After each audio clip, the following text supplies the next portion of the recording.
Right, Shalom. First and foremost, I want to give all honor and glory to Yahweh by Hashem, Yahweh. Peace and blessings to those who are listening. And I'm gonna start right here. This is Titus 1 and 12. I meant Titus 1 and 15. Unto the pure, all things are pure, but unto them that are defiled and unbelieving is nothing pure, but even their mind and conscience is defiled. So it says, unto the pure, all things are pure, right? And the pure is going to be obviously the exact opposite of the exact opposite of defiled and unbelieving, right? And we know defiled goes into somebody corrupt with sin, right? And unbelieving is somebody who does not love, who does not want to love all, right? Now, to break that down real quick on love all, right? Yahweh Shai said we got to be like Yahweh, and Yahweh loves everyone. So the perfect love is to love all, because Yahweh loves all, right? We know the law states we got to love our neighbor as ourselves, right? So our people, but we're not trying to follow the law per se.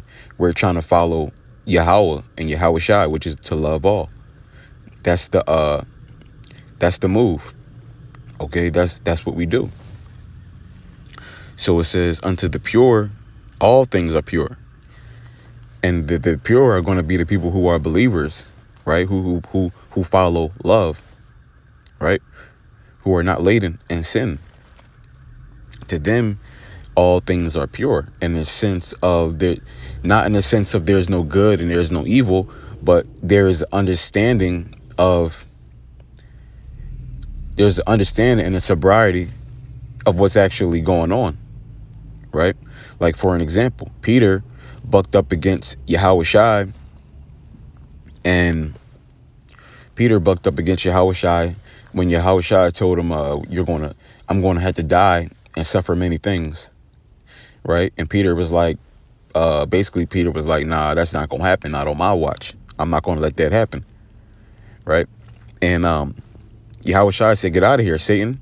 He didn't say, get out of here, Peter. Stop the bullshit, Peter.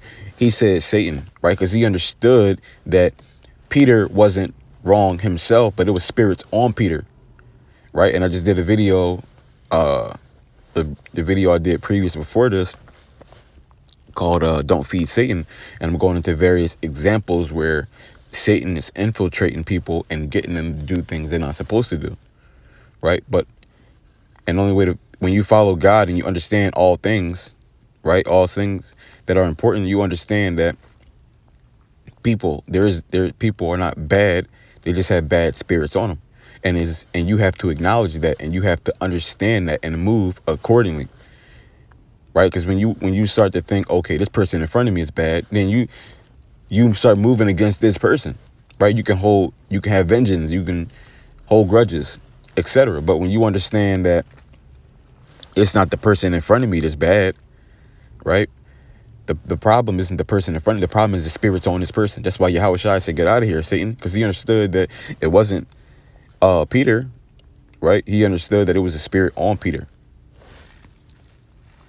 And it says, unto the pure, all things are pure, but unto them that are defiled and unbelieving is nothing pure. Yes. So the people who are defiled and unbelieving, right? They're all about hate. They're all about vengeance. They're all about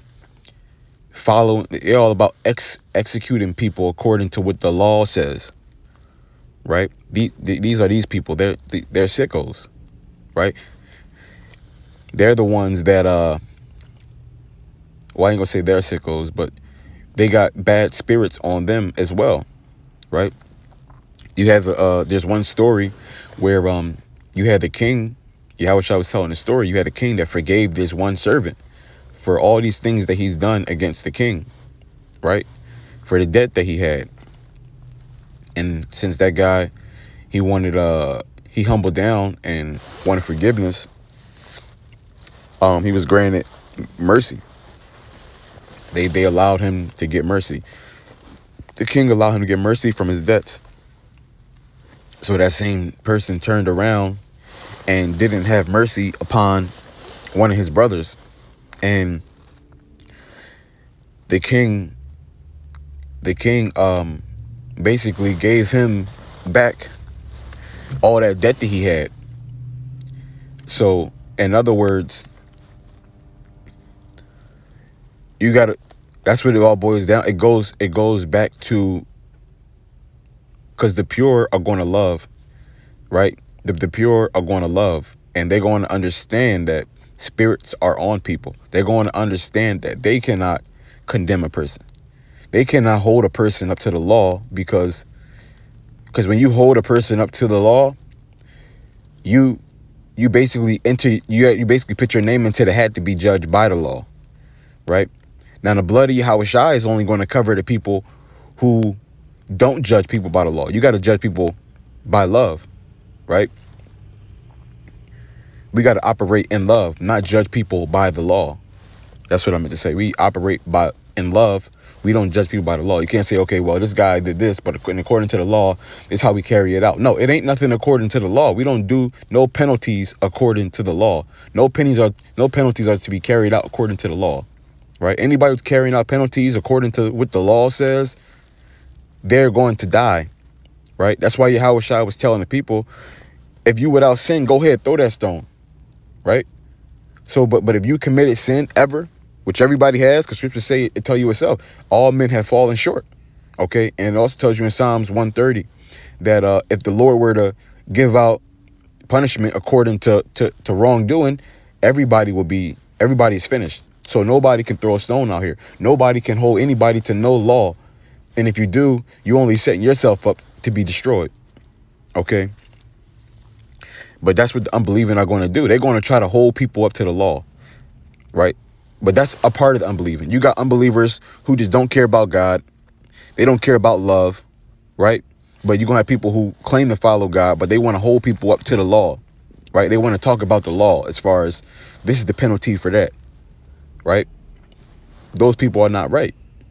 If you're not following love, you're an unbeliever. That's just how it is.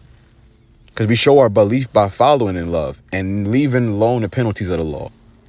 That's why Yahushua didn't say stoner. That's why he tried to tell him, listen, if you do stoner, you better not have no sin on you, right? That's why Yahushua was always showing mercy, because he understood that if you hold people to the law, you're going to be held to the law.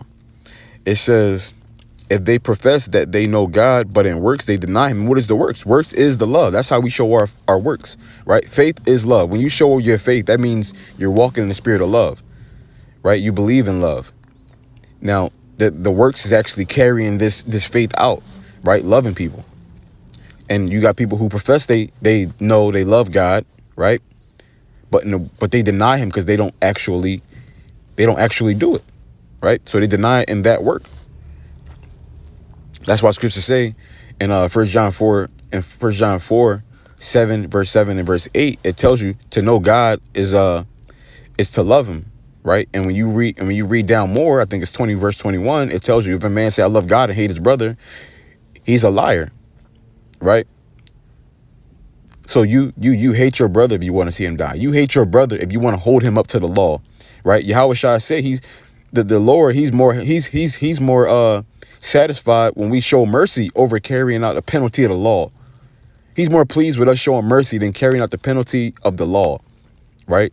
If somebody committed adultery and you decide, you know what, I want a divorce, the Lord, he's not going to be pleased with that. Now, if somebody committed adultery on you and you decide, you know what, I'm going to forgive this. Now the Lord is pleased. This is what he loves. When you have mercy, when instead of going for the penalty, right, for a penalty according to the law, you have mercy and go the opposite way. This is what the Lord loves. He loves that, right? That's one of the most ultimate things you can do to please the Lord. But Lord willing, I come back with a part 2. And with that, I want to give all honor and glory to Yahweh, Ba'ashem, Yahushua, Shalom.